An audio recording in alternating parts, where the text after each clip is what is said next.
السلام عليكم ورحمة الله وبركاته أصدقاء مبادرة تعالوا دمياط في كل مكان. هنتفرج دلوقتي على السفرة المودرن دي، هي نازلة عندنا على القناة واشتراها الأستاذ محمد السواح من مدينة طنطا، وإن شاء الله هنحولها هنشحنها له هنفرجها لكم من عنده من البيت لو كان هيركب. السفرة عبارة عن زي ما أنت شايف كده 2 بونسوار مودرن وبوفيه وترابيزة و6 كرسي. لو جينا ثلاث يا رزق صاحبها يعني، بس هفرجها لكم مرة تاني حاجة أعلى مستويات النجارة زي ما أنا معودكم. لو جيت يا أستاذ محمود بصيت على قلب السفرة كده بعد إذنك، فرج الناس على قلب السفرة، حاجة في منتهى الشياكة رزق أصحابها. البونسوار بتاعها الأولاني أهو، قرب يا باشا بالكاميرا عشان التفاصيل تبان. طبعا نجارة يا جماعة زي ما أنا معودكم، قبل كشسي وأخشاب زان أحمر.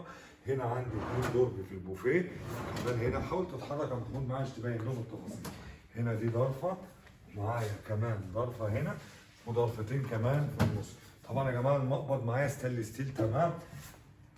تخانات الأخشاب برضو باينة لحضراتكم، بتبين حاجة واضحة.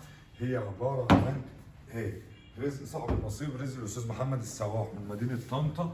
احنا بس بنأكد عليكم مصداقيتنا وبنوريكم شغلنا في الاونلاين، بنهتم بيه اكتر كمان من الزبون اللي جاي لنا، عشان الزبون اللي جاي لنا يا جماعه بيبقى شايف الشغل بعينيه، لكن اللي بيشتري اونلاين وبيأمننا ده بنشيله على راسنا وبنشيل فلوسه امانه لغايه لما بيتفرج. يبقى معايا الترابيزه الازاز بتاعها بالقلب بتاعها بال6 كرسي اخوات بال2 بونسوار والنيش والبوفيه والبرواز.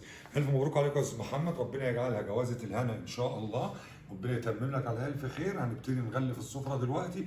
على فكره يا جماعه هي الادراج ما كانتش متنجده، لو تلاحظ كده يا استاذ محمد الادراج مش متنجده، بس احنا هننجدها لك عشان تفضل فاكرنا ان شاء الله بيها.